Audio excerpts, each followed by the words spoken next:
स्वागत है आप सभी का थिंक टॉक्स पॉडकास्ट शो के सीजन 3 एपिसोड 1 में। यारो यही पहला एपिसोड जो है सीजन 3 का हमने शिव चरित्र के ऊपर रिकॉर्ड किया है मेरे बहुत अच्छे दोस्त प्रसाद शिंदे के साथ।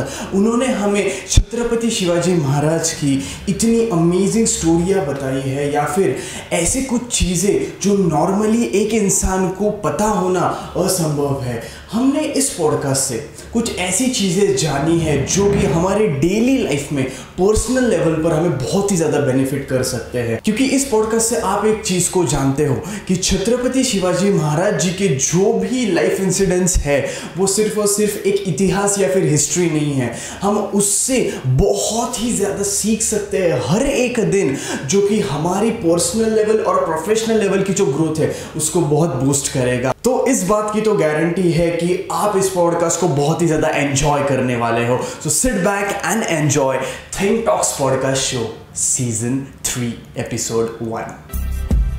प्रसाद, welcome to our Think Talks podcast show. Thank you. कसं वाटतंय? माझा पहिलाच एक्सपिरियन्स आहे पॉडकास्टचा, त्याबद्दल आता बघू. एक्सायटेड आहे मी खूप. राईट. आणि बऱ्याच लोकांना माहिती आहे की आपण हे परत अजून बेटर क्वालिटीमध्ये हे करतोय. So we will try our best की आपण अजून जास्त त्यांना कॉन्टेंट द्यावा, जो की फर्स्ट पार्ट मध्ये आपण थोडासा कमी दिलेला. येस ह्या कम्पेअर केला तर म्हणजे हा जो असणार आहे. So we will give 10,000% in this video. Okay. And जसं की आपण शिवचरित्राबद्दल बोलणार आहे, शिवाजी महाराजांबद्दल बोलणार आहे. सो पहिली बेसिक थिंग इज मला तुला विचारायचं आहे की लहानपणीपासून आपण छत्रपती शिवाजी महाराजांना बरंच वाचत आलोय किंवा त्यांचे स्कूलमध्ये त्यांच्याबद्दल आपल्याला बरंच जाणवायला मिळालंय. बट द थिंग इज तुला पण कधी ना कधी स्कूलमध्ये कळलं असणार की महाराजांबाबतीत असं असं आहे किंवा महाराजांनी काय काय केलंय आयुष्यात आपल्या. तर कधी असं वाटलेलं की आपल्याला ही संधी मिळेल महाराजांबद्दल बोलायला किंवा एवढ्या लोकांच्या समोर ही गोष्ट पुटअप करायला आणि त्यांना सांगायला की हा महाराजांबद्दल अशा अशा गोष्टी आहेत, तुम्ही पण शिका. कधी असं वाटलेलं? सर्वप्रथम आपण पॉडकास्ट चालू करण्याच्या आधी तुझे खूप खूप आभार की तू या मुद्द्यावरती शिवचरित्रावरती पॉडकास्ट करायचं ठरवलं. सो त्यामुळे पहिलं सर्वप्रथम तुझे आभार. आणि सांगायचं म्हणलं तर शिवचरित्राची सुरुवात हीच एक चौथीपासून झाली होती. आपल्या चौथीमध्ये इतिहासाच्या पुस्तकात आपल्या ती सुरुवात झाली होती आणि घरातनं एक ते बाळकडू मिळालं होतं छत्रपती शिवाजी महाराजांबद्दल की त्यांनी काय काय केलेलं आहे आपल्यासाठी. सो सुरुवात चौथीपासूनच झाली आणि एक एक जेव्हा चॅप्टर त्यातला वाचत गेलो तर तेव्हा एक गोष्ट एक लक्षात आली की पूर्ण इतिहास चौथीच्या पुस्तकात नाही आहे. म्हणजे सुरुवात अशी झाली की 4थी ते 6वी म्हणजे त्या पिरियडमध्ये जेव्हा ट्रेकिंगला सुरुवात केली, ट्रेकिंगला गेल्यानंतर मग तिकडचा एक गाईड असतो, लोकल गाईड असतो प्रत्येक किल्ल्यावरचा. मग तो जेव्हा इतिहास सांगत गेला तेव्हा एक गोष्ट लक्षात आली की अरे हा इतिहास तर पुस्तकात नाही आहे. तर मला अजून पण चांगलं आठवतं, मी त्यांना विचारलं की काका तुम्ही कुठनं शिकलं आहे, कारण की मी ज्या पुस्तकात वाचलं त्या पुस्तकात एवढं सगळं नाही आहे. मग तिथं मला लक्षात आलं की चौथीच्या पुस्तकामध्ये जो इतिहास आहे तो पूर्ण ते शिवचरित्र नाही आहे. त्यातला एक हार्डली 15 ते 20% भागच त्या पुस्तकात आहे. अच्छा. मग तिकडनं ते समजत गेलं की नाही आपल्याला अजून वाचलं पाहिजे आणि त्यात इंटरेस्ट वाढत गेला. आणि झालं असं की जेव्हा अभ्यास चालू केला एकच असा विषय होता इतिहास की मी त्याला स्वतःहून पुस्तक घेऊन अभ्यासाला बसायचो. कारण की सायन्स मॅथ्स असं व्हायचं की बाबा घरचे म्हणायचं चला आता अभ्यासाला बसायचं. तर पण इतिहास असा एकच सब्जेक्ट होता की मी स्वतःहून यायचो किंवा मला आता वाचायचं आहे. आणि त्याचं एकमेव कारण म्हणजे छत्रपती शिवाजी महाराज आणि त्यांच्या आयुष्यातले प्रसंग. तर मग तेव्हापासूनच ती आवड निर्माण झाली. आणि सगळ्यात महत्त्वाचं म्हणजे जेव्हा शाळेमध्ये शिकवलं जायचं ते आणि जेव्हा आपण तो धडा वाचायचो पण त्यामध्ये एक गोष्ट होत गेली की त्या प्रसंगामध्ये मी स्वतःला बघायला लागलो की ते इमॅजिन करायला लागलो की बाबा हां मी इथं असलो असतो तर बाबा मी पण गेलो असतो किंवा किती मजा आली असते किंवा त्यांचं ते प्लॅनिंग ते एक्झिक्युशन. मग तेव्हा मला ते आवडत गेलं. त्यामुळं मग मला ते इंटरेस्ट तेव्हापासून सुरू झाला. नाही ऍक्च्युली तुझा जसा इंटरेस्ट डेव्हलप झाला ना, माझं असं म्हणणं आहे की किंवा एक इच्छा पण आहे करेक्ट की आजकालची जी मुलं आहेत जी या पिढीत किंवा म्हणू शकतो ही पिढी जी 4थीमध्ये आता आहे, 5वीमध्ये 6वीमध्ये तो जो जनरेशन आहे त्याची जनरेशन आहे त्यांना पण आता कधी ना कधी जेव्हा कुठल्या सेलिब्रिटी बाबतीत फॅसिनेशन होतं किंवा कुठल्या दुसऱ्या गोष्टी बाबतीत फॅसिनेशन होतं, तसंच महाराजांबाबतीत पण फॅसिनेशन व्हायला पाहिजे. Because this is the right age. जसं तुला त्या वयात समजलं की महाराजांबाबतीत अरे असा इंटरेस्ट तसा इंटरेस्ट. कारण की कसं बऱ्याच आजकालच्या मुलांना पण हे वाटतं की अरे मी जर तसं झालो असतो तर सुपरमॅन झालो असतो, हे झालो असतो. पण बऱ्याच जणांना हे व्हायला पाहिजे की हा मी जर महाराजांच्या जागी असतो किंवा मला जर ही संधी मिळाली असती तर काय फील झालं असतं. आपल्याला ते सुपरमॅन पासनं छत्रपती शिवाजी महाराजांवर न्यायचंय, जसं तुझं हे झालं. आणि आय बिलीव्ह की ह्या पॉडकास्ट नंतर एक जरी तो कन्व्हर्जन झालं, एक्झॅक्टली पॉडकास्ट सक्सेस झाली. आणि एकंदर 19 फेब्रुवारीची जर गोष्ट घेतली, छत्रपती शिवाजी महाराजांचे जयंती, सो आपण बघितलंय बऱ्याचदा की कशा पद्धतीने आत्ताची साजरी व्हायला लागली. बरेच त्याच्या वेगळ्या वेगळ्या पद्धती डेव्हलप झाल्यात किंवा आता असं झालंय की मोठा उत्सव झालाय, उत्सव आधीपासून आहे. मी हा पॉइंट हायलाइट करतोय की तो उत्सव असा झालाय जसं पुण्यामध्ये गणपती उत्सव होतो. करेक्ट खूप मोठ्या प्रमाणात साजरा होतोय. राईट. जे की आपण 10 वर्ष आधी बघितलं तर तेवढं प्रमाण नव्हतं, कमी होतं. पण दुसरी गोष्ट ही आहे की ज्या प्रकारे तो साजरा होतोय कुठं ना कुठं ते लोकांना खटकतंय. कारण की कसं आहे, बऱ्याच जागी ढोल पथक आहे किंवा महाराजांचे पोवाडे असतात, पारंपरिक पद्धतीने जो साजरा होतो तो चांगला. राईट. आता पण आपल्याला बघायला मिळतंय. पण त्याच्यानंतर ते वाजवल्यानंतर डीजे जे चालू होतात किंवा एक दुसरी पद्धत जी चालू होती ती आहे की पिऊन वगैरे डान्स करणं किंवा असे गाणे लावणं ज्याचा ह्या छत्रपती शिवाजी महाराजांच्या जयंतीशी काही संबंध नाहीये किंवा ते आपल्या झोनसाठी किंवा आपल्या ऍज अ एंटरटेनमेंट हे उत्सव चालू केलाय त्यांनी. ऍक्च्युली तो खूप महत्वाचा मुद्दा मांडला इथं. यात एक गोष्ट चांगली की मोठ्या प्रमाणावर शिवजयंती साजरी होती. बरोबर.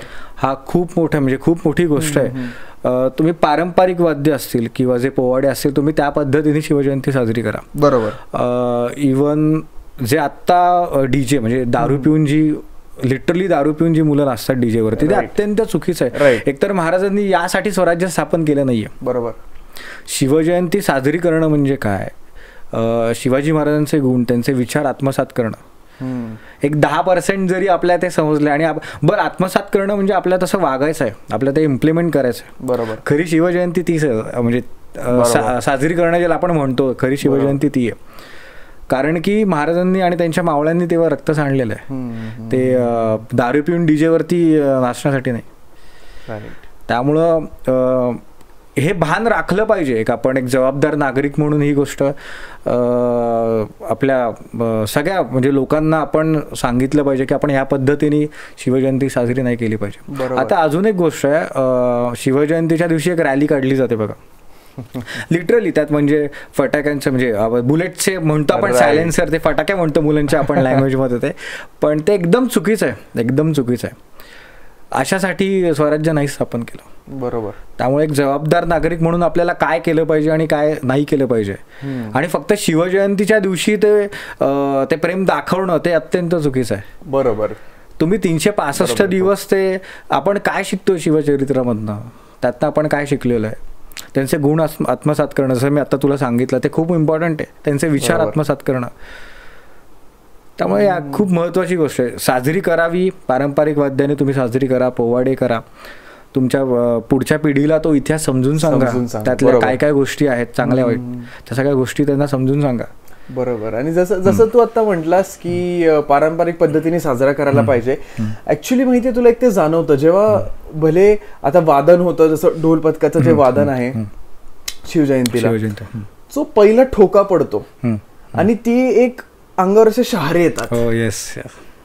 That is the thing. म्हणजे ती एक गोष्ट आहे, त्याच्यासाठी म्हणजे दॅट इज द सेलिब्रेशन. ती मुवमेंट असती, त्यावेळेस आपल्याला कळतं की हा की एनर्जी काय, इम्पॅक्ट. करेक्ट. जो की कितीही मोठे तुम्ही साऊंड अँड डीजे लावा त्या फील नाही त्या पद्धतीने साजरा केला. बिकॉज करेक्ट तो उत्सव करणं तो एक एनर्जीचा उत्सव आहे जास्त करून. म्हणजे महाराज छत्रपती शिवाजी महाराजांच्या नावातच एक एनर्जी आणि ती प्रेरणास्थान आहे. बरोबर. शिवचरित्र आणि छत्रपती शिवाजी महाराज यांचं जे कार्य आहे तो खूप मोठा समुद्र आहे.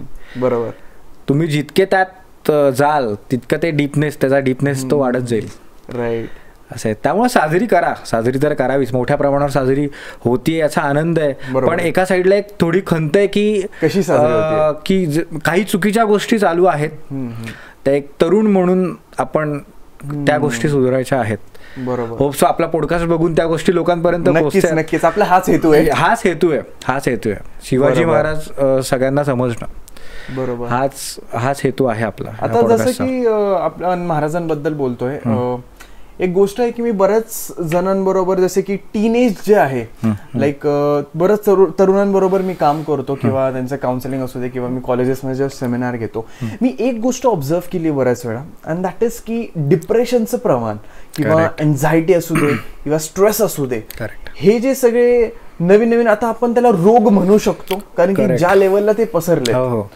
मग हे जे सगळे डिप्रेशन असू दे, स्ट्रेस असू दे, एन्झायटी असू दे, आजकाल जेव्हा मी बघितलंय खूप प्रमाणात टीनेज मध्ये वाढले, डिप्रेशनचं पर्सेंटेज वाढलंय, खूप वाढलंय की प्रत्येक माणसाला डिप्रेशन आहे. आज 10वीतला मुलगा पण बोलतो की नाही मला खूप स्ट्रेस आला एक्झामचा, म्हणजे कळते की ते बोलणं त्यावेळेस खूप कॅज्युअल आहे, but that is a very big thing. Correct. तर मला ऍक्च्युअली हा पॉइंट हायलाइट करायचा आहे की शिवाजी महाराजांनी एवढं काय काय त्यांच्या आयुष्यात फक्त 50 वर्षात एवढं काय काय त्यांनी गाजवलंय किंवा ज्या लेवलचं त्यांनी स्वराज्य स्थापन केलंय आपल्या महाराष्ट्राला किंवा पूर्ण अख्ख्या जगाला म्हणू शकतो, जे कॉन्ट्रीब्युशन त्यांनी दिलंय. करेक्ट. हे सगळं करताना त्यांना कधी डिप्रेशन जाणवलं किंवा त्यांना असं कधी म्हणजे तुझ्या वाचण्यात आलंय की त्यांना स्ट्रेस जाणवला? कारण की कसं आहे, आफ्टर ऑल ते पण एक माणूस होता, व्यक्तीच होते. करेक्ट. आणि एका व्यक्तीला स्ट्रेस येणं, डिप्रेशन येणं is a very common thing. So तुझं याच्यात काय म्हणणं आहे की महाराजांना पण आलेलं डिप्रेशन? तू आता जो मुद्दा मांडला डिप्रेशन मध्ये, खरंच आत्ताची तरुण पिढी इतकी डिप्रेशन मध्ये, म्हणजे थोडं मनासारखी गोष्ट झाली नाही की अरे यार मी आज डिप्रेस झालोय, की माझी मनासारखी ती गोष्ट होत नाहीये. बरोबर. किंवा आपण काय करतो माहितीये का, की आपण स्वतःला बॅकफुटवर खेचतो की अरे माझ्या मनाप्रमाणे गोष्टी होत नाहीये किंवा माझ्या बाबतीतच या गोष्टी का होत आहेत. तर यातनं एकच गोष्ट आहे, शिवचरित्रामधनं आपल्याला तेच शिकायचं आहे. ओके. तो नेव्हर गिव्ह अप ॲटिट्यूड. म्हणजे मी दरवेळेस म्हणतो शिवचरित्र is not only about battle squats and forts, it is all about positive mindset, courage, strategic and ahead of time thinking, planning, execution. तो नेव्हर गिव्ह अप ॲटिट्यूड जो आहे ना, तो यातनं शिकायचा, लक्षात घ्या. कारण की डिप्रेशन, आता मी सांगतोच त्या शिवचरित्रामधले बरेचसे प्रसंग आहेत. आपल्याला काय करायचं आहे, आता इतिहास सगळ्यांना माहिती आहे, बरोबर, इतिहास माहिती आहे, पण त्यातले जे मॅनेजमेंट ॲस्पेक्ट आहेत ना ते आपल्याला शिकायचं. बरं ते कुठले? आता यात बरेच असे प्रसंग आहेत की ते डिप्रेशनमध्ये गेलेच असते. आजकालची तरुण पिढी आणि आजकालची माणसं 100% नाही 200% डिप्रेशनमध्ये गेली असते. ऑफकोर्स 200%. कारण की कसं आहे की थोडंफार बाबा काही प्रॉब्लेम आले, यार माझ्या मनाप्रमाणे होत नाहीये, मी परत डिप्रेस होतो. मला त्या सगळ्यांना एकच गोष्ट सांगायची की आपण एक प्रसंग मी तुम्हाला एक सांगतो. अफजल खानाचा वध. इतिहास माहिती आहे सगळ्यांना, या स्टोरी माहिती आहे. आपल्याला इतिहासात जायचं नाहीये, आपल्याला इतिहासातनं आणि शिवचरित्रामधनं आपण काय शिकतोय आणि त्याच्या मॅनेजमेंटच्या गोष्टी काय आपल्याला ते शिकायचं आहे. बरोबर. आत्तापर्यंत अफजल खानाचा वध, ओके, काय माहिती आहे लोकांना? अफजल खान आला विजापूरवरनं, प्रतापगड, शामियान आणि कोथळा, एवढ्याच गोष्टी माहिती आहेत. पण आपण आता काय करू, या सिच्युएशनमध्ये महाराजांच्या जागी समजा तुम्ही आहेत, आपण स्वतःला तिथं पकडू, ओके, आणि आपण काय म्हणजे तेव्हा महाराजांनी काय काय केलेलं आहे आणि आपण 2 मिनिटं स्वतःला पकडू, आपला माइंडसेट काय आहे. बरोबर. ओके, आपण जस्ट तुम्हाला सांगतो मी पुढचं. आता सगळ्यात पहिलं बोलायचं म्हणलं तर अफजल खानाचा वध आणि अफजल खानाची स्वारी जेव्हा आली स्वराज्यावर, हे खूप भयानक प्रकरण आहे. तेव्हा जावळीचं खोरं, तेव्हा चंद्रकांत मोरे यांचा ताबा होता जावळीवरती. महाराजांनी तो जिंकला आणि अफजल खान 1659 रोजी स्वराज्यावरती चालून आला. विजापूरवरनं तो आला. त्यांनी स्वराज्यात चालून येताना मंदिरं त्यांनी उद्ध्वस्त केली. तुळजापूरच्या देवीचं त्यांनी म्हणजे देवीची मूर्ती त्यांनी तोडली, हातोड्याचं त्यांनी घाव घातले. तर तो सगळं उद्ध्वस्त करत करत तो जावळीच्या खोऱ्यापर्यंत आला. त्याचं एकच इंटेन्शन होतं की महाराजांनी खुल्या मैदानात यावं. ओके, 42,000चं सैन्य घेऊन आला होता अफजल खान, 42,000. बरं, आणि काय झालं होतं, 10 नोव्हेंबर 1659 गुरुवार होता, त्या दिवशी अफजल खानाचा वध झालेला आहे. बरं, मागच्या महिन्यात शिवाजी महाराजांच्या पत्नीचं निधन झालेलं, सईबाईंचं, मागच्या महिन्यात. ओके, एका साईडला कौटुंबिक दुःख, म्हणजे महाराजांना ते तर आहेच कारण की पत्नी गेली आहे त्यांची, आणि दुसरी जर बाजू बघितली तर शत्रू स्वराज्यावरती चालून आलाय. तुम्ही बघा, एकदम शांतपूर्वक ऐका. दुःख तर आहेच, कौटुंबिक दुःख, आणि दुसऱ्या बाजूला अफजल खान चालून आलाय. तुम्ही 1-2 मिनटं स्वतःला काय करा, महाराजांच्या जागी तुम्ही स्वतःला तिथं समजा की तुम्ही तिथं आहात, तुम्ही काय केलं असतं. आपण थोडंसं डिप्रेस झालं असतं, यार माझ्या घरी आत्ताच व्यक्ती गेलेत, ते तुम्ही बघून घ्या.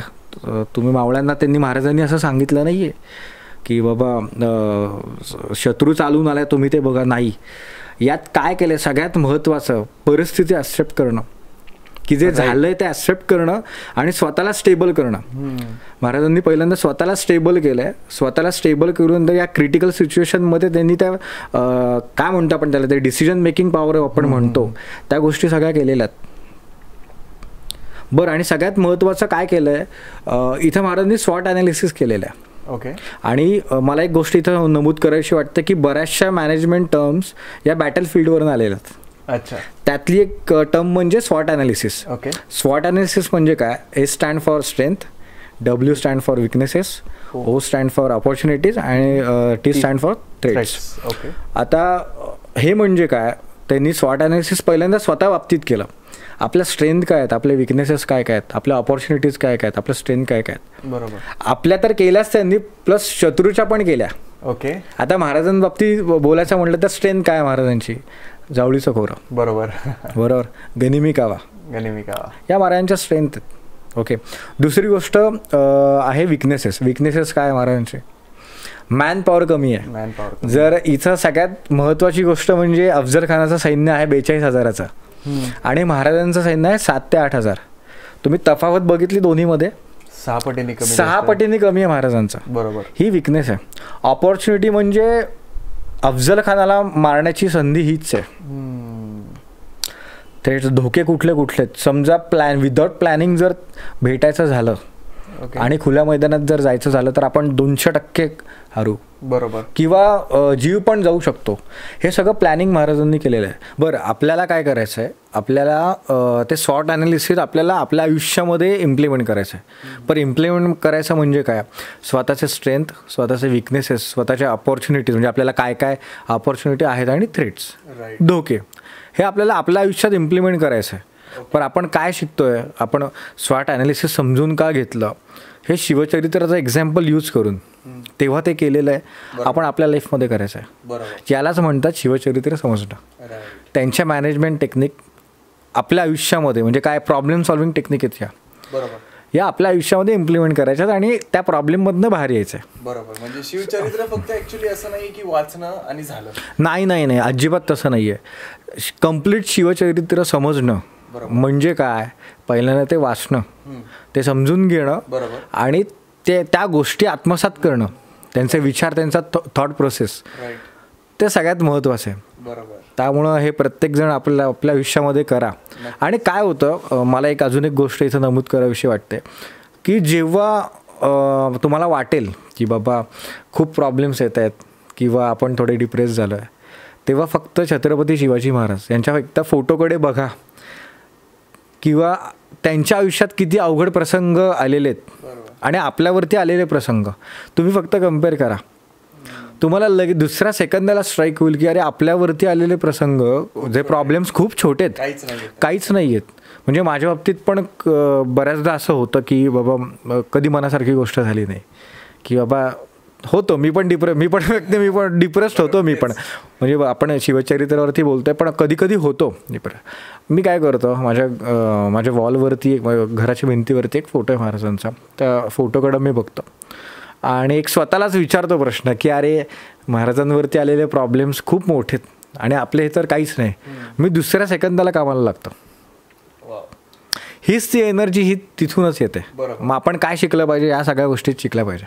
ओके. रिस्टार्ट. येस. आणि जसं की तू आता बोलला डिप्रेशन वगैरे हे होतं किंवा कधी कधी असं डाऊन वाटतं, तर कधी महाराजांच्या आयुष्यात डाऊनफॉल आलेला किंवा स्वराज्याच्या बाबतीत डाऊनफॉल आलेला की खूपच सगळं लो चाललंय, कधी आपल्या पण लाईफ मध्ये आता फेजेस असतात, करेक्ट, नथिंग इज वर्किंग, काही होत नाहीये, तसं कधी महाराजांच्या आयुष्यात झालेलं? डाऊनफॉल आला म्हणजे जेव्हा पुरंदरचा तह झाला, 1665 साली पुरंदरचा तह झाला. मिर्झा राजे जयसिंग राजगडवरती जेव्हा चालून आले, तेव्हा महाराजांना तह करावा लागला. तर तहाच्या अटींनुसार महाराजांकडे तेव्हा 35 किल्ले होते. त्या 35 मधले 23 किल्ले आपल्याला औरंगजेबाला द्यावे लागले. ओके, तर 35 मधले 23 किल्ले जेव्हा तहाच्या अटीनुसार दिले तेव्हा फक्त उरले किती? 35 मधनं 23 गेले, उरले 12 किल्ले फक्त महाराजांकडे होते. तेव्हा तो डाऊनफॉल आला शिवकाळामध्ये. पण कमबॅक कसा केला महाराजांनी ते ऐका. बरं, कमबॅकच्या आधी 1-2 मिनटं मी बोलतो की डाऊनफॉल आला म्हणून परत तिथं महाराज असं झालं की बाबा यार का आता संपलं सगळं, मी स्वतः मी आणि माझ्या मावळ्यांनी जिंकलेले ते किल्ले मी 23 देऊन टाकलेत, आता एक काम करा, ती स्वराज्याची मोहीम थांबवा, आपण ते परत बॅकफूटवर गेलेलो आहे. तर तसं नाही केलं महाराजांनी, तसं नाही केलं. कमबॅक करायचा त्यांनी ठरवलं. ओके, आता इथे एक गोष्ट सांगतो तुम्हाला. 1645 ते 1666 पर्यंत महाराजांकडे 35 किल्ले होते. ओके, 1665 मध्ये पुरंदरचा तह झाला. 1666 पासून 1670 पर्यंत इतिहासामध्ये एकही लढाईची नोंद नाही आहे. एकही लढाईची तिथं नोंद नाही आहे. ओके, तेव्हा महाराजांनी काय केलेलं आहे? अवलोकन केलेलं आहे. अवलोकन म्हणजे काय? स्वतःवरती त्यांनी काम केलेलं आहे, सैन्याची ताकद वाढवलेली आहे, स्वतःची ताकद त्यांनी वाढवलेली आहे तिथं. ओके, 1670 पासून ते 1680 पर्यंत महाराजांकडे 360 किल्ले आहेत. तुम्हाला विश्वास बसणार नाही, खरंच ती 4 वर्ष इतकी महत्त्वाची होती. स्वतःची ताकद वाढवणं, सैन्यावरती भर देणं. 1670 ते 1680 मध्ये म्हणजे या 10 वर्षात 360 किल्ले झालेत की जे 1670 पर्यंत जे 12 किल्ले होते महाराजांचे ते 1670 पासून 1680 पर्यंत 360 किल्ले झालेत. बरं, आता पुरंदरचा तह आपण परत मुद्द्यावरती येऊ की यामध्ये काय केलेलं आहे. सगळ्यात महत्त्वाचं जे आहेत की पहिलं गोष्ट शिकण्यासारखी की आता मी संपलो आहे किंवा मी परत कमबॅक करू शकत नाही, ही जी गोष्ट आहे ना ही डोक्यातनं काढून टाकायची आपल्याला. ओके, कुठली पण आता नोकरीमध्ये धरा किंवा व्यवसायामध्ये धरा. आज होतं असं की बाबा आज कोविडमध्ये पण आपण बघा बिझनेस डायरेक्ट डाऊन आले. बरोबर, हॉटेल लाईन धरा किंवा नोकऱ्यांमध्ये असं झालं की उद्यापासून तुम्ही येऊ नका असे लेटर मिळालेले आहेत. कर्मचारी कपात ज्याला आपण म्हणतो ती गेलेली आहे. तर त्या ठिकाणी असं होतं की बाबा नाही बाबा आता माझं आयुष्य संपलं. खूप लोकांनी सुसाईड देखील केलेलं आहे अशा कारणांमुळं. फक्त कोविडमध्ये नाही, बऱ्याच कारणांमुळं की बाबा संपलं आता माझं सगळं, मी काही. तर यातनं आपल्याला एकच गोष्ट शिकायची आहे, डाऊनफॉल जरी आला तरी आपल्याला कमबॅक कसा करायचा आहे हा छत्रपती शिवाजी महाराजांकडनं शिकायचा आहे. नक्कीच नक्कीच. सगळ्यात इम्पॉर्टंट गोष्ट ही, सगळ्यात इम्पॉर्टंट गोष्ट आपल्याला ते मगाशी बोललो तसं बॅकफूटवर आपल्याला आणायचं नाही आहे, पुढं जायचं आहे. पुरंदरचा पण पॉज घ्या. करेक्ट तेवढा इम्पॅक्ट करा. 1666 ते 1670 युद्ध आणि या लढाई कुठल्या नाही आहेत. 4 वर्षात महाराजांनी स्वतःची ताकद वाढवली आहे, लक्षात घ्या. स्वतःला स्टेबल ठेवणं, सैन्याची ताकद वाढवणं हे खूप महत्त्वाचं आहे. किल्ले बांधण्यावरती त्यांनी भर दिला. 70 पासून ते 80 पर्यंत 360 किल्ले जिंकलेले आहेत महाराज. बरं, आता किल्ला जिंकणं म्हणजे काय? किल्ला जिंकणं म्हणजे किल्ल्याच्या आसपासचा 30 ते 40 किलोमीटरचा प्रवास, परिसर पण तो कंट्रोलमध्ये राहतो. बरोबर, त्यामुळे खूप महत्त्वाचं आहे. आता पुरंदरचा तह झाला, ह्या सगळ्या गोष्टी माहिती आहेत लोकांना, पण त्यातनं शिकण्याच्या गोष्टी या आहेत.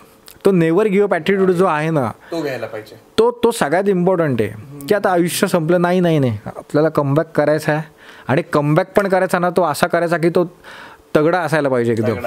आणि तो करून दाखवला बघा, नक्कीच करून दाखवला होता. बरं, तेव्हा पण असं ती गोष्ट महाराजांच्या मनात तर आलीच असेल आणि मावळ्यांच्या मनात पण आली असेल की अरे काय यार संपलंच होतं. 1665 मध्ये जेव्हा तह झाला तेव्हा ऑलमोस्ट अरे यार काय 23 किल्ले देणं हे लक्षात घ्या, खूप मोठी गोष्ट आहे. म्हणजे आपल्याला बोलताना खूप सोपं वाटतंय तू 23 किल्ले दिले, पण खूप खूप महत्त्वाची गोष्ट आहे. त्यातनं काय शिकलो? Never give up attitude. आणि प्रत्येक माणसाने त्याच्या लाईफमध्ये इम्प्लिमेंट. हो, 200%. मला थोड्या वेळ आधी आम्हाला ऍक्च्युली स्वॉट अनालिसिस बद्दल सांगितलंस किंवा त्यांच्या स्ट्रॅटेजीज बद्दल सांगितलंस.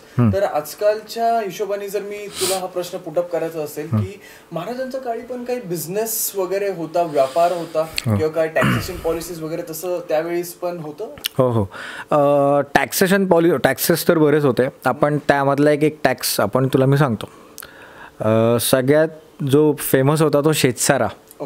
आता शेतसारा म्हणजे काय असायचा, पूर्वी शेतकरी कर हा कॅश स्वरूपात द्यायचा आहे. महाराजांनी ती पद्धत बंद केली. महाराजांनी काय चालू केलं की कर हा धान्य स्वरूपात चालू केलं घेणं. आता काय व्हायचं, बाजारपेठांमध्ये जर मोठ्या प्रमाणात जर धान्य साठा उपलब्ध झाला तर त्याचा बाजारभाव जो असतो तो कमी येतो. ज्याला डिमांड सप्लाय आपण म्हणतो आता सध्याच्या लँग्वेजमध्ये. यातनं दोन गोष्टी काय झाल्या की कर हा धान्य स्वरूपात घेत असल्यामुळं किल्ल्यांवरती साठा पण मुबलक प्रमाणात उपलब्ध झाला. जेव्हा दुष्काळ व्हायचा तेव्हा पण तो साठा असायचा किल्ल्यांवरती, आणि जेव्हा शत्रूंची आक्रमणं व्हायची तेव्हा पण तो साठा असायचा. आणि दुसरी गोष्ट म्हणजे बाजारपेठांमध्ये तो भाव पण त्यांना चांगला मिळाला त्यांच्या धान्याचा. या दोन गोष्टी, एका दगडात दोन पक्षी मारणं हे महाराजांकडनं शिकावं. म्हणजे दोन्ही गोष्ट, म्हणजे दोन्हीकडे त्या पॉझिटिव्ह साईडनी गेला. त्यामुळे हा एकदम फेमस तो शेतसारा आपण ज्याला म्हणतो. आणि एक गोष्ट मला सांगतो की मुघलांमध्ये एक टॅक्स पॉलिसी होती, त्याला माईनपट्टी असं म्हणतात. आता माईनपट्टी म्हणजे काय, जर बादशाचा वाढदिवस असेल तर मुघल काय करायचे, रयतेकडनं लोकांकडनं तो टॅक्स गोळा करायचे आणि तो बादशाचा वाढदिवस साजरा व्हायचा. माईनपट्टी. बरं विचार करा, वाढदिवस कोणाचा, बादशाचा. टॅक्स तुम्ही गोळा कोणाकडनं करताय, लोकांकडनं. हा सगळ्यात मोठा फरक आहे महाराजांमधला आणि मुघलांमधला. बरं म्हणून रयतेचा राजा त्यांना म्हणालेला आहे. सगळ्यात इम्पॉर्टंट आहे हे रयतेचा राजा. म्हणजे शेतकऱ्यांच्या हितार्थ त्यांनी ते निर्णय तेव्हा घेतलेले आहेत. मग म्हणून त्यांना, म्हणजे आत्ता म्हणलं जातं ना त्यांना की रयतेचा राजा, पूर्वीपासून जे म्हणतात रयतेचा राजा, ते रयतेचा राजा ते या कारणामुळं शेतकऱ्यांच्या हितार्थ त्यांनी खूप डिसिजन घेतलेले आहेत. आणि सगळ्यात इम्पॉर्टंट अजून एक, तुम्ही मला जसं सांगितलं तसं बिझनेस पॉलिसीज आपण जर विचार केला त्यावरती, तर स्वराज्याचा रेव्हेन्यू हा तीन गोष्टींमुळं यायचा. पहिली गोष्ट म्हणजे टॅक्सेस, दुसरी गोष्ट म्हणजे खंडणी आणि लूट. आता खंडणी आणि लूट म्हणजे आत्ताच्या दृष्टिकोनातनं तुम्ही नका हे करू, वेगळ्या म्हणजे स्वराज्य कल्याणासाठी यूज व्हायचा त्याचा. आणि तिसरी गोष्ट म्हणजे जकात नाके. आता पूर्वी कसं असायचं, जकात नाके असायचं. एक गोष्ट जर तुम्ही लक्षात घेतली तर पुणे, सातारा आणि कोल्हापूर या ज्या ही जी लेन आहे तर ही लेन पूर्णपणे पश्चिम किनारपट्टीला पॅरेलल आहे. कोकणाची आपली कोकण किनारपट्टी जर तुम्ही बघितली तर दोन्ही पॅरेलल जाते. तर पोर्तुगीज काय करायचं, जेव्हा त्या बंदरांवरती त्यांचं जहाज यायचं, ज्याला आपण कार्गो म्हणतो, त्यांचा मालवाहू जहाजं जेव्हा तिथे यायची, पहिल्यांदा ते स्वराज्यामध्ये व्यापार करण्यासाठी आले. नंतर त्यांच्या राजकारणात त्यांनी ढवळाढवळ केली, ती गोष्ट वेगळी नंतर, पण पहिल्यांदा ते व्यापारासाठी आले. तर त्यांचे जहाज तिथं आल्यानंतर त्यांचा जो कार्गो, जो माल असायचा तो पुणे, सातारा आणि कोल्हापूर या मार्गांवरनंच तो संपूर्ण देशामध्ये ते व्यापार करायचे. मग महाराजांनी काय केलं, तिथं जकात नाके उभे केले. जकात नाके म्हणजे काय की तुम्ही आमच्या लँडवरती व्यापार करताय, तुम्हाला त्याचा टॅक्स भरावा लागेल, you have to pay for this. बरं त्यांनी झालं काय, स्वराज्याचा रेव्हेन्यू वाढला. आज नवीन किल्ले महाराजांनी बांधले, जे एक्झिस्टिंग होते त्याची पण डागडुजी केली. सैन्याच्या शस्त्रांवरती महाराजांनी बराच, म्हणजे शस्त्र अपग्रेड केली बरीच त्यांनी. मग असा तो रेव्हेन्यू जनरेट झाला. आणि अशा प्रकारे ते रेव्हेन्यू जनरेट झाल्यामुळं त्यावरती स्वराज्य कल्याणासाठी खूप भर दिला महाराजांनी. आणि अजून एक एक्झाम्पल जर सांगायचं म्हटलं, मिठाचं एक्झाम्पल खूप फेमस आहे. अशी एक गोष्ट आहे की पोर्तुगीज पण मीठ तेव्हा म्हणजे विकण्यासाठी यायचं. पोर्तुगीजांचं पण मीठ असायचं आणि स्वराज्याचा शेतकरी जो असायचा त्यांचं पण मीठ असायचं. तर व्हायचं काय, पोर्तुगीजांच्या मिठाची व्हॅल्यू, त्यांचा सेल खूप व्हायचा कारण की व्हॅल्यू त्यांची कमी होती. आणि शेतकऱ्यांच्या, स्वराज्यातले शेतकरी जे होते त्यांच्या मिठाची व्हॅल्यू जास्त होती. महाराजांनी काय केलं, पोर्तुगीजांच्या मिठावरती, जे व्यापारी होते की जे पोर्तुगीजांचं मीठ विकतायत स्वराज्यामध्ये, तिथे त्यांनी टॅक्सेस लावले. बरं आता आपण म्हणतो आपण स्वतःचे इंडियन प्रोडक्ट्स आपण प्रमोट करतोय, महाराजांनी तेव्हा ते केलेलं आहे. टॅक्सेस पोर्तुगीजांच्या मिठावरती लावल्यामुळं त्यांची प्राइसिंग जास्त झाली आणि ऑटोमॅटिक शेतकऱ्यांचं, स्वराज्यामधल्या शेतकऱ्यांचं मीठ कमी झालं, म्हणजे मिठाची प्राईस कमी झाली. त्यामुळं प्राईस कमी झाल्यामुळं ते सेल त्यांचा वाढला आणि ऑटोमॅटिक तो पोर्तुगीजांच्या मिठाचा हे सेल तो कमी झाला, प्राइसिंग जास्त झाल्यामुळं. हे त्यांनी केलेलं आहे त्या काळामध्ये. आज इतिहासामध्ये या सगळ्याची नोंद आहे. त्यामुळं बिझनेस आणि टॅक्सेशन पॉलिसी हे तेव्हापासून चालायच्या. कारण की कसं आहे, बऱ्याच जागी आपण महाराजांच्या स्ट्रॅटेजीज बघितले की मॅनेजमेंटसाठी युज होतात. करेक्ट. महाराजांचा अभ्यास केला जातो. करेक्ट. म्हणून मी तुला प्रश्न विचारले की त्यावेळेस बिझनेस आणि बऱ्याच प्रकारचे बिझनेस आणि टॅक्सेशन पॉलिसी होते. आपण जस्ट एकावरती आपण बोललो आता. अशा बऱ्याच आहेत. म्हणजे खरं तर शिवचरित्राबद्दल बोलायचं झालं तर आपण त्यावरती मूवीज काढू शकतो. म्हणजे मूवी पण कमी आहे, पण सिरीज नाही गेलं. पण मी जस्ट तुला एक एक्झाम्पल सांगितलं, एक कळावं की टॅक्सेशन पॉलिसीज काय होत्या शेतकऱ्यांच्या. की महाराजांच्या काळी एकही शेतकऱ्यांनी एका पण शेतकऱ्यांनी आत्महत्या केलेली नाहीये. आपण आता जर बघितलं तर शेतकऱ्यांचं आत्महत्येचं प्रमाण हे खूप जास्त आहे. तेव्हा एका पण शेतकऱ्यांनी आत्महत्या केलेली नाही आहे. That was the plus point. खूप मोठा प्लस पॉईंट आहे. कारण का, शेतकऱ्यांच्या हिताचे निर्णय तिथं आहेत. जर दुष्काळ पडला तर कोणत्याही प्रकारचा कर महाराज घेत नव्हते, कोणत्याही प्रकारचा. खूप मोठी गोष्ट आहे, खूप मोठी गोष्ट आहे. एकमेकांना समजून घेणे आणि त्या हिशोबाने खूप मोठी गोष्ट आहे. करेक्ट. महाराजांनी त्यांच्या मावळ्यांना स्ट्रिक्टली सांगितलं होतं की शेतकऱ्याच्या पिकाला, म्हणजे पिकाच्या त्या देठाला पण धक्का लागला नाही पाहिजे.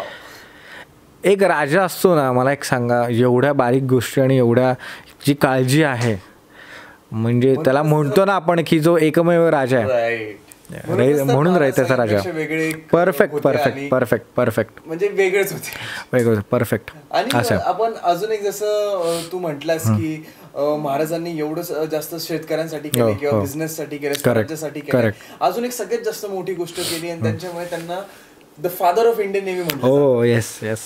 सो याच्यावर काय म्हणणं आहे तुझं, की का त्यांना हा टॅग दिलाय? Father of Indian navy actually कसं आहे की आरमार आधी नव्हतं. राईट. आधी आरमार महाराजांकडे नव्हतं.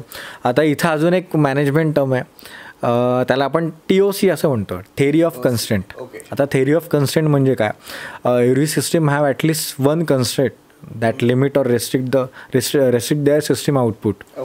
म्हणजे काय की कुठलं पण एक ऑर्गनायझेशन असो, सिस्टीम असो किंवा गव्हर्नमेंट असो, त्यामध्ये एक विकेस्ट लिंक असते की त्याचं ते आउटपुट कमी करते. बरोबर. त्याच्या प्रॉडक्टिव्हिटीवरती त्याचा इम्पॅक्ट बसतो.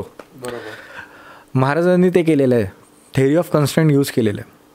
काय केलं त्यातून, त्याची स्टेज 1 काय आहे की आयडेंटिफाय युअर विकेस्ट लिंक. जर आपण शिवकाळामध्ये, जर शिवकाळाबद्दल आत्ता जर बोलायचं म्हणलं तर तेव्हा महाराजांची विकेस्ट लिंक काय होती? आरमार. आरमार नव्हतं तेव्हा. एका पण हिंदू राजाकडं आरमार तेव्हा नव्हतं. पोर्तुगीज वगैरे यांच्याकडे आरमार होते. बरं. आणि तेव्हा असं होतं की हिंदी महासागरामध्ये पूर्ण पोर्तुगीजांची पूर्ण कब्जा त्यांचा होता. पूर्ण कब्जा त्यांचा होता. मग असं होतं की जर तुम्हाला हिंदी महासागरामध्ये जायचं असेल तर तुम्हाला पोर्तुगीजांची परमिशन काढावी लागत होती. ओके. आणि दुसरी गोष्ट अशी आहे की तेव्हा असा काळ होता की हिंदू राजांना समुद्रात जायला बंदी होती. ओके. तेव्हा तशा प्रथा म्हणतो आपण, प्रथा वगैरे तशा होत्या. महाराजांनी ते काय केलं आहे, पहिल्यांदा ओळखलं आहे की सागरी तटातनं, सागरी जे तट आहेत त्यातून धोका येऊ शकतो स्वराज्याला. आणि तो धोका झालाच 26/11ला. तिथून अटॅक झालाच आपल्याला. हे महाराजांनी समुद्रामधनंच धोका आला. हे महाराजांनी 16व्या शतकामध्ये ओळखलेलं आहे. ओके. की सागरी तट आपल्याला मजबूत करायचे, त्यासाठी सागरी तट मजबूत करण्यासाठी काय हवं आहे? आरमार हवं आहे. बरोबर. हा थेअरी ऑफ कन्स्ट्रेंट महाराजांनी यूज केलेले आहे. बरं, आपण आता 1 बाय 1 बोलू. त्याची स्टेप 1 काय?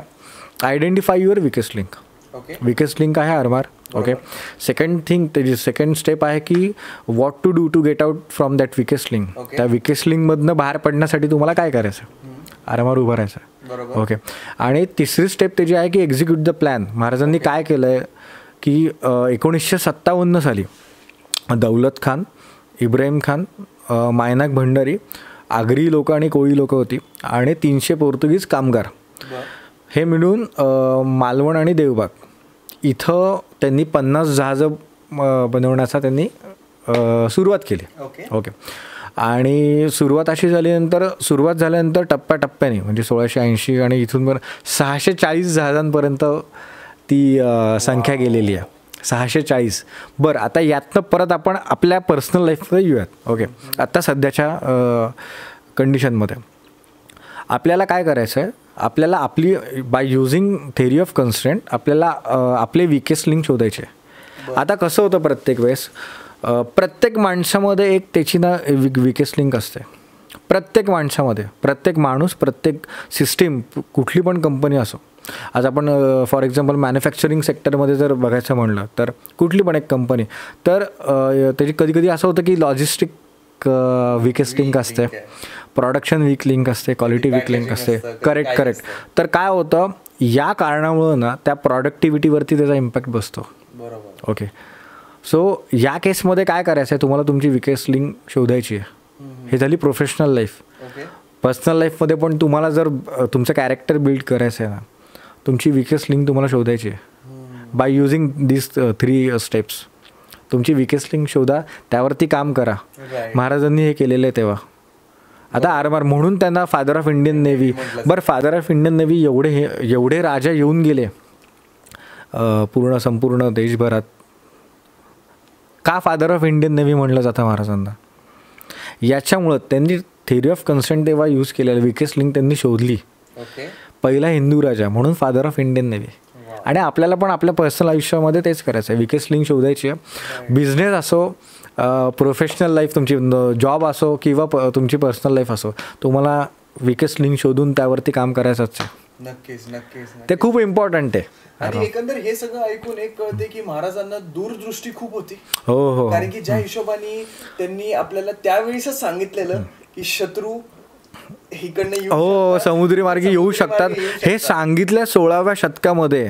आणि सगळ्यात मोठा दहशतवादी हल्ला ज्याला आपण म्हणू 26/11, तो सागरी कक्षेतूनच झाला. आपल्याला कधी ते दहशतवादी पाण्यातनं आपल्या लँडमध्ये आले, मुंबईमध्ये आले, कळलं पण नाही, कोणालाही कळलं नाही.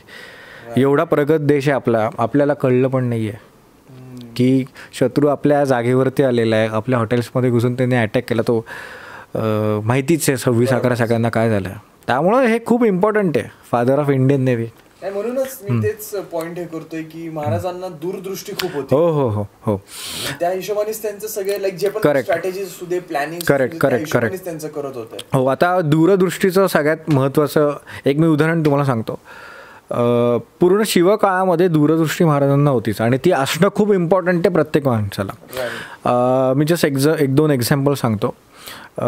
जेव्हा दक्षिण दिग्विजय झाला 1677-78 साली, दक्षिण दिग्विजय जेव्हा महाराजांनी केलं तेव्हा तंजावर आणि जिंजी ही दोन ठिकाणं, ही 2 किल्ले महाराजांनी जिंकले. बरं, त्याचा रिझन असं होतं की इन फ्युचरमध्ये समजा मुघल्स किंवा औरंगजेब बादशाह जेव्हा स्वराज्यावरती चालून येईल तेव्हा एक बॅकअप प्लॅन म्हणून आणि किंवा एक स्वतःची लँड म्हणून महाराजांनी तो दक्षिण दिग्विजय केलेला आहे. महाराज त्यांच्या कम्फर्ट झोनमधनं बाहेर आलेले आहेत. हा खूप इम्पॉर्टंट आहे आणि तसं पुढं झालंच. जेव्हा महाराजांच्या निधनानंतर औरंगजेब स्वराज्यावरती चालून आला तेव्हा, आणि आलाच तेव्हा दक्षिण दिग्विजय जिंजी आणि तंजावरने खूप सपोर्ट केलेला आहे. मग तेव्हा कळतं की का तेव्हा दक्षिण दिग्विजय केला. हे साऊथमध्ये पुढं थोडंसं अजून इतिहासात पुढे गेलं तर छत्रपती राजाराम महाराजांनी पण तंजावर आणि जिंजी तिथं ते राहिले, त्यांचा बराचसा काळ त्यांनी तिथं केला. ती दूरदृष्टी आणि सगळ्यात इम्पॉर्टंट आहे माहिती का. आणि एक गोष्ट जर आपण सांगायची म्हणली की ध्येयाच्या आड येणाऱ्या गोष्टी संभाव्य धोके म्हणून ओळखणं आणि त्याच्यावरती कारवाई करणं म्हणजे दूरदृष्टी. सगळ्यात इम्पॉर्टंट खूप महत्त्वाची दूरदृष्टी. आपल्याला पुढच्या 5 वर्षात काय करायचं. आपण आता परत आपल्या लाईफमध्ये येऊयात, आता शिवकाळातनं परत आपल्या लाईफमध्ये येऊयात की आपल्याला पुढच्या 5 वर्षात स्वतःला कुठं बघायचं आहे, पुढच्या 10 वर्षात काय करायचं आहे. आपले प्लॅन ठरले असतील ना, म्हणजे दूरदृष्टी असणं खूप महत्त्वाचं आहे. आणि कसं होतं, काही वर्षानंतर असं होतं बघा, यार मी तेव्हाच तो डिसिजन घेतला असताना बरं झालं असतं. ती दूरदृष्टी खूप महत्त्वाची. किंवा तेव्हा तसा विचार केला असताना मी की बाबा मला आत्ता 5 वर्षानंतर त्याचा त्रास होतोय, हे जे अहेड ऑफ टाईम थिंकिंग ज्याला म्हणतो ना आपण, ते दूरदृष्टी ती खूप महत्त्वाची आहे. आणि ती छत्रपती शिवाजी महाराजांमध्ये प्रचंड होती दूरदृष्टी, प्रचंड प्रचंड. अजून एक एक्झाम्पल सांगतो, एक उंबरखिंडीचं एक्झाम्पल आहे. ओके. कारतलब खान आणि रायबागन हे स्वराज्यावरती चालून आले, औरंगजेबाने त्यांना पाठवलं. आता रायबागन ही महिला योद्धा आहे, ती खूप शूरवीर आणि खूप म्हणजे प्रचंड तिच्यात स्किल्स होत्या. तर तळेगाव, लोणावळा, मळवली तिथं 2 किल्ले आहेत, विसापूर आणि लोहगड. तिथून ते तळ कोकणामध्ये त्यांना यायचं होतं, कोकण काबीज करायचं होतं. जसं मी तुला मगाशी म्हणालो की तळ कोकण ही जी किनारपट्टी खूप महत्त्वाची आहे, त्यांना तळ कोकण हवं होतं. तर मार्ग तोच होता, लोणावळा, उंबरखिंड आणि तळ कोकण. तर त्यांनी काय केलं आहे, महाराजांना जेव्हा ही गोष्ट समजली तेव्हा त्यांनी त्यांचं 1000चं सैन्य हे उंबरखिंडीच्या जंगलात त्यांनी गनिमी कवा ज्याला आपण म्हणतो हे ऑलरेडी तैनात केलं आहे. ओके. बरं, तेव्हा असं केलं नाही आहे महाराजांनी, हा ठीक आहे तळ कोकणात आल्यानंतर बघू, आपण बघून घेऊ. 25,000चं सैन्य घेऊन तो कारतलब खान आला होता. 25,000 रायबागन आणि कारतलब खान. महाराजांनी काय केलेलं आहे, 1000चं सैन्य ऑलरेडी उंबरखिंड की जे कोकणापासून आधी आहे तिथं तैनात करून ठेवलं. कारतलब खानाच्या सैन्याला बाण येत आहेत कुठून हे समजत नव्हतं, पण बरं ठीक आहे. आता हा परत इतिहासाचा पार्ट आला. ती जिंकली महाराजांनी लढाई, त्यांना शरणागती पत्करावी लागली कारतलब खान आणि रायबागनला. पूर्ण जे त्यांचं शत्रू म्हणजे जे साहित्य होतं, तलवारी, घोडे वगैरे सगळं त्यांना खजिना तो तिथंच ठेवावा लागला आणि महाराजांनी त्यांना सोडलं जिवंत, कारण की त्यांनी शरणागती पत्करली होती. ठीक आहे, ते गेले. पण मला यातनं एकच सांगायचं आहे की दूरदृष्टी किती महत्त्वाची आहे. असं नाही ठीक आहे बाबा येऊ दे, नंतर तळकोकण आल्यानंतर बघितलं जाईल, आपण करू, आपण अप्रोच ठेवतो, हां देखले ते, असं नाही केलं त्यांनी. की तळकोकणात आल्यानंतर आपल्याला हे खूप टफ जाऊ शकतात, कारण की सैन्य, मी परत तेच सांगितलं, मॅनपॉवर हा जो पॉईंट आहे तो खूप तफावत होती. परत महाराजांची स्ट्रेंथ काय, जावळी आणि सह्याद्री मग तेच उंबरखिंड वापरून. आणि ते सगळ्यात महत्त्वाचं, दूरदृष्टी असणं सगळ्यात महत्त्वाचं आहे. म्हणूनच की बिझनेस टायकून्सला आपण भेटू दे किंवा कुठलेही जे लोक जे एकदम लाईक त्यांच्या करिअरचे एकदम पीक स्टेटला आहे, ते हेच म्हणतात की पुढच्या 5 वर्षांनी येणारं तुमचं प्लॅन काय, perfect. So it's nothing but महाराजांनी आपल्याला सांगितलं की दूरदृष्टी खूप महत्वाची आहे. आणि अजून एक गोष्ट सांगतो की आपण आता सध्या चहाच्या दुकानापासून ते मोठ्या कंपन्यांपर्यंत, MNC पर्यंत एक गोष्ट लक्षात येते बघा, एक विजन, मिशन आणि व्हॅल्यूज हा जो कन्सेप्ट आहे तुम्हाला कुठं दिसेल, चहाच्या दुकानापासून ते मोठ्या कंपन्यांपर्यंत. हे शिवकाळामध्ये महाराजांनी प्रत्येक, म्हणजे महाराजांपासून ते टील शेवटच्या व्यक्तीपर्यंत प्रत्येक माणसाच्या मनात ते गोष्ट बिंबवली आहे, त्या गोष्टी सांगितल्यात की स्वराज्य आपण स्थापन करतोय, आपले विजन काय, आपलं मिशन काय आणि आपली तत्त्व काय आहेत. हे प्रत्येक महाराजांनी प्रत्येक व्यक्तीला त्या गोष्टी समजून सांगितल्यात. म्हणून त्याला आपण म्हणतो ना ते आउटपुट. आता विजन आपलं काय, आपल्याला स्वराज्य उभं करायचं आहे. बरोबर. मिशन काय की आपण कुठल्या पण मोहिमा असतील त्या मिशन, आणि तत्त्व प्रत्येक व्हॅल्यूज म्हणजे त्या स्वराज्याची, महाराजांच्या सैन्याची तत्त्व होते. ती तत्त्व पाळूनच पुढं जायचं आपल्याला, हे प्रत्येक माणसाला माहिती आहे. आणि या गोष्टी, विजन, मिशन आणि व्हॅल्यूज या गोष्टी जर आपण प्रत्येकाला सांगितल्या ना, आपण खूप इझिली टार्गेट अचीव्ह करतो. असं आहे. हां, बेसिक थिंग. त्यामुळे ही गोष्ट खूप महत्त्वाची आहे आणि हे तेव्हा केलेलं आहे. हे आपण आत्ता आपल्या लाईफमध्ये करू शकतो. आज आपलं जेव्हा बिझनेस, आज तुम्ही पण स्टार्टअप चालू केलेलं आहे, तुमचे विजन, मिशन आणि व्हॅल्यूज जोपर्यंत तुम्ही लोकांपर्यंत पोहोचवत नाही तोपर्यंत तुमचा इम्पॅक्ट पडणार नाही. खरंच आहे. तर प्रसाद, एवढे सगळे आपण विषय इथे बोलतोय, तर अजून एक खूप सेन्सिटिव्ह टॉपिक आहे, एक सेन्सिटिव्ह विषय आहे, अँड दॅट इज की जाती धर्माच्या बाबतीत. आजकाल आपण जर बघितलं, राजकारण जे चाललंय, राजकारणामध्ये जाती धर्माची ज्या पण गोष्टी आहेत त्या खूप यूज केल्या जात आहेत, in a wrong way, in a negative way. So मला तुला हे विचारायचं की महाराजांच्या काळी पण असे लाईक आता तू म्हटलं जसं बिझनेस होते, टॅक्सेशन होते, तर कुठं ना कुठं राजकारण पण होतं, नॉट बॅड पॉलिटिक्स, कारण की बऱ्याच जागी पॉलिटिक्स म्हणजे एक बॅड टर्मच पोर्ट्रे केली जाते. I am not talking about that, but एक राजकारण होतं. तर त्या राजकारणमध्ये पण कुठं ना कुठं जाती धर्माचे वाद होते का? कारण की त्यावेळेस पण सगळ्या जातीचे लोक होते. हो, करेक्ट करेक्ट. सगळे बरेच लाईक व्हरायटी होती लोकांची. Yes yes. सो त्यावेळेस पण आता जसे इश्यू होत आहेत त्यावेळेस पण तसे व्हायचे का? किंवा महाराज ते कसे लाईक तेव्हा पण जाती धर्मच म्हणजे जेवढं आता ज्या प्रमाणात होतं त्या प्रमाणात नव्हते. थोड्या प्रमाणात होते, पण ते महाराजांनी ते होऊ दिले नाहीयेत. आता एक गोष्ट मला इथं सांगावीशी वाटते की स्वराज्य हे 18 पागड जातीच्या लोकांनी केलेले, 18 टाईपच्या जाती त्यात होत्या. सर्व धर्म समभाव ज्याला आपण म्हणतो, महाराजांनी सगळ्या जातीच्या लोकांना एकत्र येऊन ते स्वराज्य निर्माण केलेलं आहे. पूर्वी एकच धर्म होता, तो महाराष्ट्र धर्म. त्यामुळे सगळ्या लोकांनी एकत्र येऊन यात काम केलेलं आहे. म्हणजे असं नाही की आता मराठा म्हणजे फक्त मराठा जातीचा त्यात लोकांचा हे नव्हता, त्यात फक्त मराठा लोक नव्हती. आपण मराठा जरी म्हणलं तरी फक्त मराठा यात नव्हती, सगळ्या टाईपची लोक, सगळ्या लोकांचं कॉन्ट्रीब्युशन आहे. आज 18 टाईपच्या म्हणजे जसं तुला म्हणलं 18 पाकड जाती, या ज्या सर्व जातीच्या लोकांनी बलिदान केलेलं आहे स्वराज्यासाठी. त्यामुळे या सगळ्या जातीच्या लोकांना मराठा म्हणलं गेलं आहे. महाराष्ट्राला मराठा म्हणतात. Yes yes yes yes. त्यामुळं जाती धर्म आता जे दुर्दैव आहे महाराष्ट्राचं की जाती धर्मावरनं बोललं जातं. आणि आज 2 मित्र आज जेव्हा ग्रुपमध्ये सगळेजण असतात त्या जातीवरनं बघितलं जातं. बरोबर. ते महाराष्ट्राचं दुर्दैव आहे. आणि म्हणजे हे राजकारण महाराष्ट्रात जे आत्ता राजकारण चाललंय यासाठी स्वराज्य नाही स्थापन केलं महाराजांनी. आज शिवकाळामध्ये पण सगळ्यांना एकत्र धरून महाराजांनी पुढं नेलेलं आहे आणि म्हणून स्वराज्य झालेलं आहे. त्यामुळं एक गोष्ट लक्षात घेतली पाहिजे की आपण जातीवरनं एकमेकांना म्हणजे भांडलो नाही पाहिजे.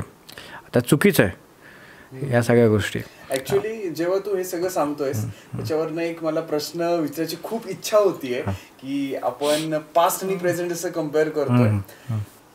हायपोथेटिकल सिच्युएशन, पण जर आज खरंच महाराज जिवंत असते तर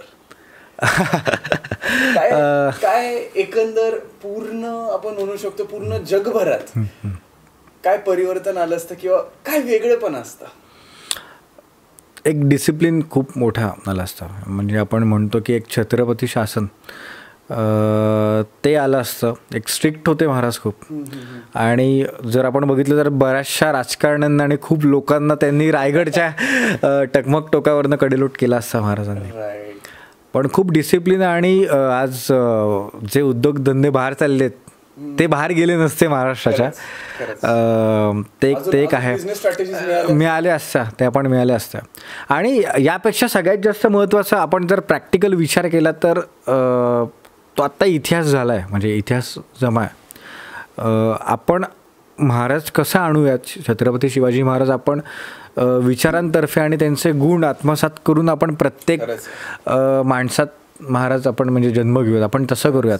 कारण की ठीक आहे तू प्रश्न विचारला मला त्यावरती उत्तर देणं ठीक आहे, ते एक बरोबर आहे. पण जर आपण प्रत्येक लोकांच्या मनात म्हणजे प्रत्येक माणसाने जर त्यांचे गुण आणि प्रत्येक माणसाने जर त्यांचे विचार आत्मसात केले ना तर प्रत्येकाच्या घरी एक छत्रपती शिवाजी महाराज जन्म घेऊ शकतात असं आहे. त्यामुळे ही गोष्ट खूप महत्त्वाची आहे. बरोबर असे. आणि जसं तू एवढ्या सगळ्या गोष्टी सांगतोय शिवचरित्राबद्दल किंवा महाराजांबद्दल, नक्कीच आपली हीच इच्छा आहे की ह्या पॉडकास्ट थ्रू एक तरी माणसाच्या आत करेक्ट ते एक म्हणतो ना अवेअरनेस यायला पाहिजे. करेक्ट. आणि जर एक तरी माणूस याच्यामधनं जरी इन्फ्लुएन्स झाला किंवा त्याच्यामधनं त्याला वाटलं की काहीतरी वेगळं करावं किंवा आता जो करतो त्यामधनं चेंज करावं, दॅट इज आवर कॉन्ट्रीब्युशन जसं आपण म्हटलं. आणि अजून एक गोष्ट की तू ट्रेकिंग करतोस?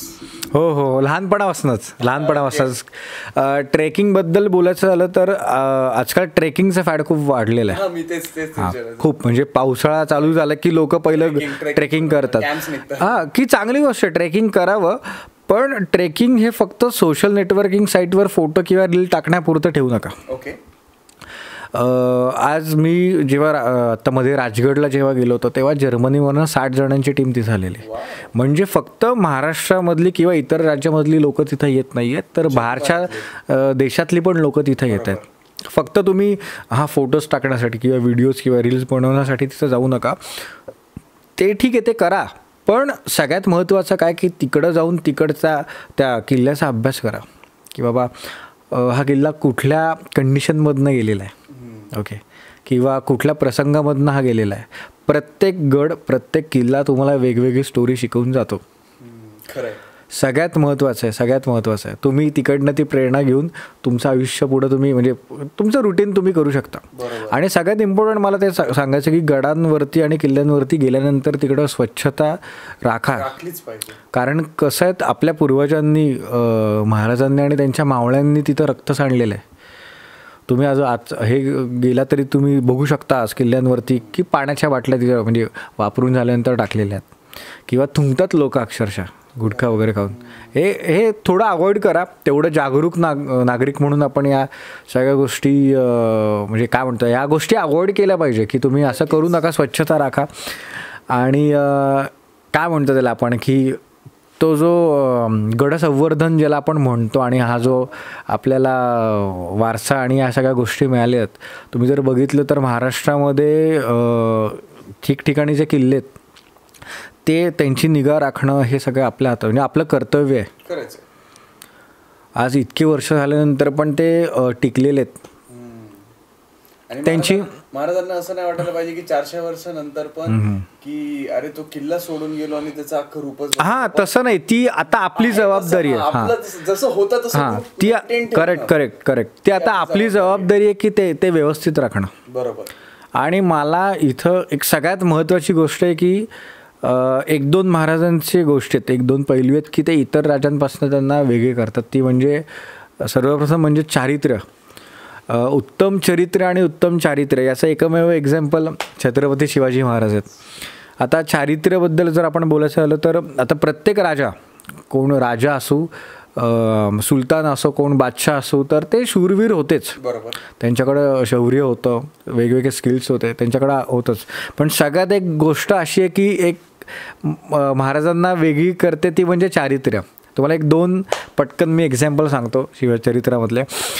कल्याणचा एक सुभेदार होता, मुल्ला अहमद नाव होतं त्याचं. आता मुल्ला अहमद त्याचं नाव होतं.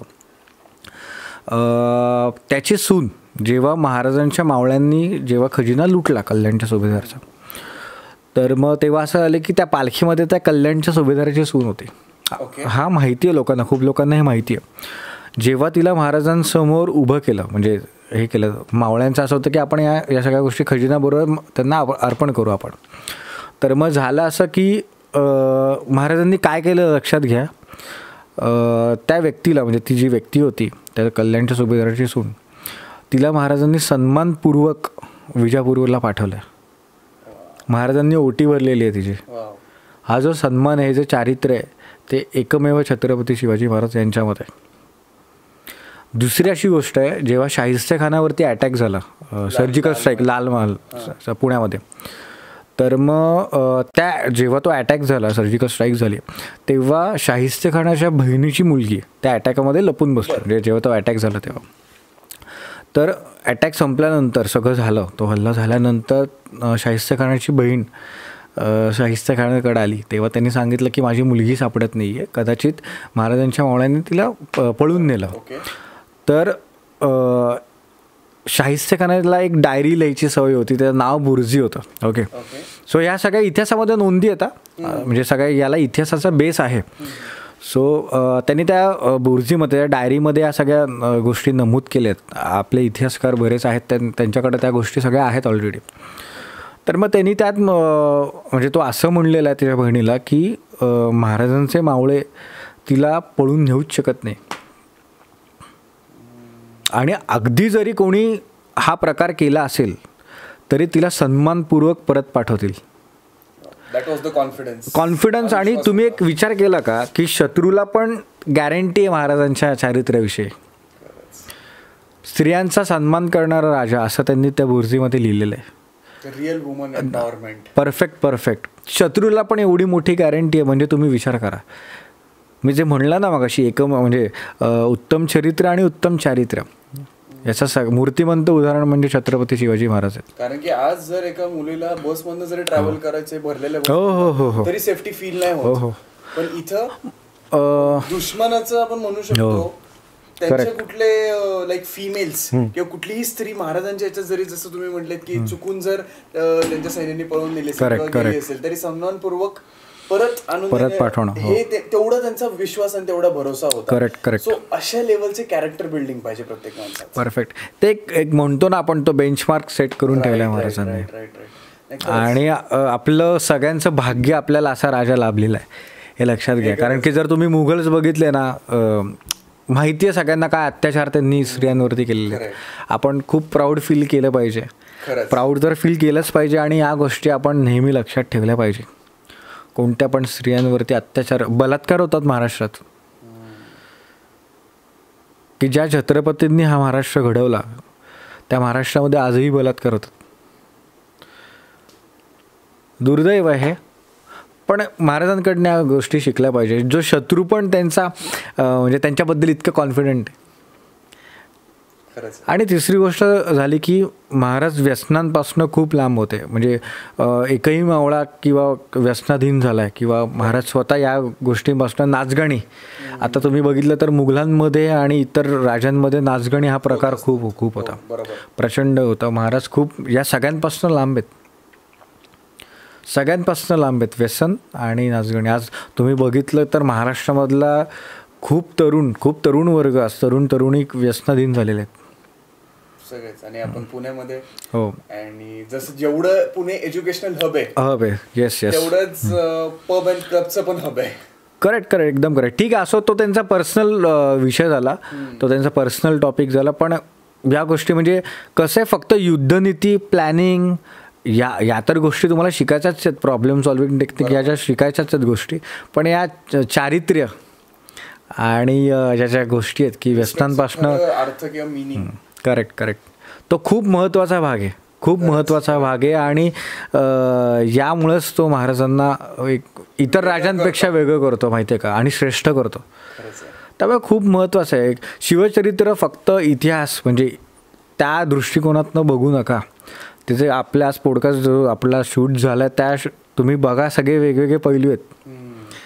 मॅनेजमेंट, बिझनेस आहे, मॅनेजमेंट ॲस्पेक्ट आहे, अजून चारित्र्याविषयी आपण आत्ता बोललो, फादर ऑफ इंडियन नेव्ही, दूरदृष्टी, हे जर तुम्ही बघितले. फक्त इतिहास, आता इतिहास लोकांना माहितीच आहे असं झालं, पण त्या इतिहासामधनं आपण शिकलोय काय, सगळ्यात इम्पॉर्टंट तेच आहे. आता खूप हल्लीची मुलं पण आपण बघू, हे करू, अरे नाही मला माहिती आहे, किंवा दाढी वाढवली, ती चंद्रकोर लावली म्हणजे महाराज झालं, तसं नाही आहे. ते समजून घ्या तुम्ही, पहिले ते आत्मसात करा आणि तुमच्या येणाऱ्या पुढच्या पिढीला ते समजून सांगा. म्हणजे आपण छत्रपती शिवाजी महाराज आपल्याला समजले हे आपण म्हणू शकतो. त्यांचे विचार आत्मसात करा. अगदी कुठला प्रॉब्लेम आला, आता एक गोष्ट अजून एक सांगतो, माझ्या रिलेटिव्समध्ये एक महिला, त्यांना कॅन्सर झालेला. ओके, सो त्यांचा तेच की बाबा आता ती जगण्याची उमेद, हळूहळू कॅन्सर माहिती आहे तुम्हाला की किती प्रचंड आजार आहे तो. तर मग त्यांचं गोळ्या आणि औषधं चालू होतीच, म्हणजे त्यांचं ते रुटीन चालू होतं गोळ्या आणि औषधांचं. पण त्यांनी काय केलं, त्यांनी शिवचरित्र वाचायला सुरुवात केली.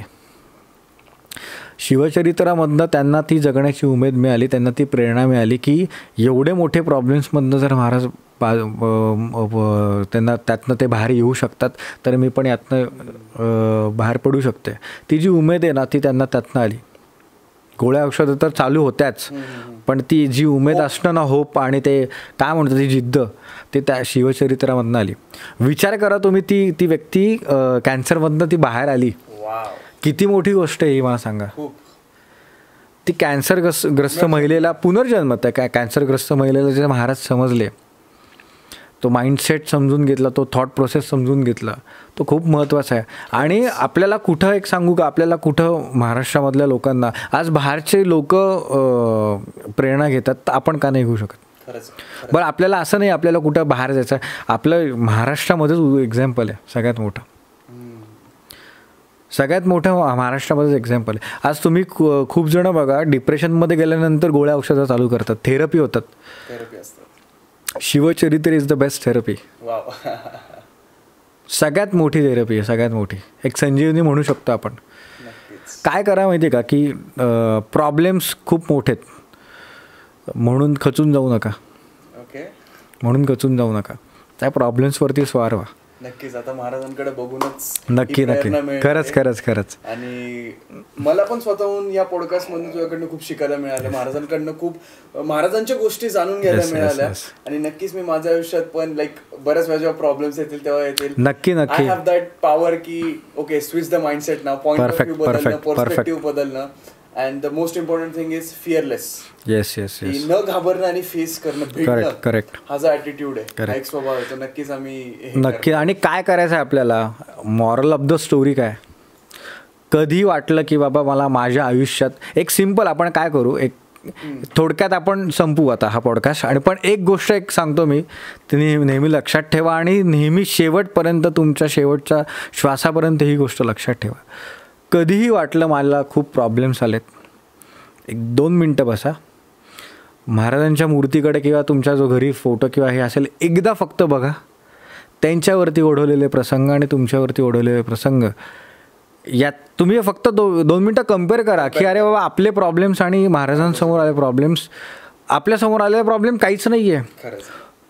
याची मी खात्री बाळगतो. कारण की ज्या प्रॉब्लेम्समधनं ते बाहेर आलेले आहेत आणि जे प्रॉब्लेम्स त्यांनी फेस केलेले आहेत आणि ज्या प्रकारे फेस केले आणि त्यातनं ते बाहेर आले, ते आपल्यासाठी खरंच प्रेरणादायक आहे. शिवाजी महाराज हे फक्त आणि फक्त लढाई आणि घोडे इथपर्यंत नाही आहेत आणि तलवार इथपर्यंत नाही आहेत, त्याच्या पलीकडं पण खूप गोष्टी आहेत. आणि इतिहास हा फक्त 100 पानांच्या पेजमध्ये, जो आपण सुरुवातीला डिस्कशन केलं 4थीच्या पुस्तकात, ते फक्त 100 पानांच्या पुस्तकामध्ये तेवढा होऊ शकत नाही. सुरुवात 4थीपासून आहे, एंड तुम्हाला तुमच्या श्वासाचा शेवटपर्यंत तो ठेवायचा आहे. कुठला पण प्रॉब्लेम येऊ दे, खचून जायचं नाही आहे, हे शिवचरित्र सांगतो. Never give up. नक्कीच प्रसाद, हा नेव्हर गिव्ह अप ॲटिट्यूड जो आहे तो मला आणि जेवढे पण व्ह्युअर्स आता बघतायत, आय बेट ऑन यू की त्यांच्या आतमध्ये पण हा एक जो नेव्हर गिव्ह अप ॲटिट्यूड आहे तो येणार आहे. कारण की जेवढ्या गोष्टी तुझ्याकडनं ऐकल्यात त्याचा 1000%, 2000%, 10,000% जेवढं बेनिफिट आहे तो आपल्या व्ह्युअर्सना मिळणार. This is the best podcast.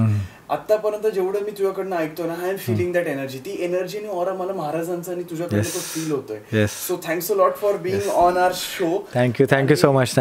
कसं महाराजांना अजून खूप समजायचंय, त्यासाठी मला तुझा अजून खूप टाइम लागणार. येस, नाही नक्कीच. मी पण स्टीम आय एम लर्निंग. म्हणजे असं नाही म्हणत की 100% मला समजले, तसं नाही. ती प्रोसेस चालू आहे. एक जसं वय वाढतं, असे मॅच्युरिटी वाढते, असं आपल्याला वेगवेगळे पैलू अजून समजतात. पण इतकं हेच आहे की आपल्याला या गोष्टी शिकायच्यात, आपल्याला इम्प्लिमेंट करायच्यात आणि प्रॉब्लेम्सला नेहमी टाटा बाय बाय. ऑफकोर्स तुमच्यापेक्षा आम्ही स्ट्रॉंग आहे. आपल्या मॅनेजमेंट स्किल वाढवायच्यात, आपल्यावरती स्वतःवरती काम करायचं आहे की जे महाराजांनी त्यांच्या काळामध्ये केलं. आणि हीच खरी शिवजयंती आणि हाच खरा शिवचरित्र, हाच खरा उत्सव. नक्कीच. अजून पण बऱ्याच गोष्टी तुझ्याकडनं अजून पॉडकास्टच्या एपिसोड वरनं जाणून नक्की आपण करू. मला पण आवडेल तुझ्याबरोबर पॉडकास्ट करायला. नक्की. Yes. Thank you so much. Thank you.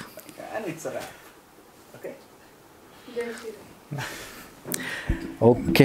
तो गाइज ये थी बहुत ही ज़्यादा इंटेंस एंड डीप पॉडकास्ट, जिससे हमें छत्रपति शिवाजी महाराज को और भी ज़्यादा जानने का मौका मिला, उनसे बहुत ही ज़्यादा चीज़ें जानने का मौका मिला.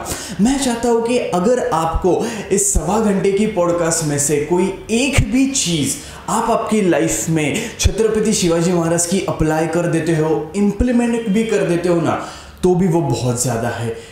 ये तो सच है कि जितनी चीज़ें उन्होंने की है उतनी तो हम कर नहीं सकते, हमारी उतनी लेवल भी नहीं है, पर उससे 1% जो है वो ज़रूर हम कर सकते हैं. और वो 1% हमारी लाइफ में बहुत ज़्यादा ग्रोथ लाएगा, हमारी लाइफ में बहुत ही ज़्यादा बेनिफिट करेगा. So thanks a lot for watching the episode 1 of think Talks podcast show. मैं मिलूंगा आपको अगले एपिसोड.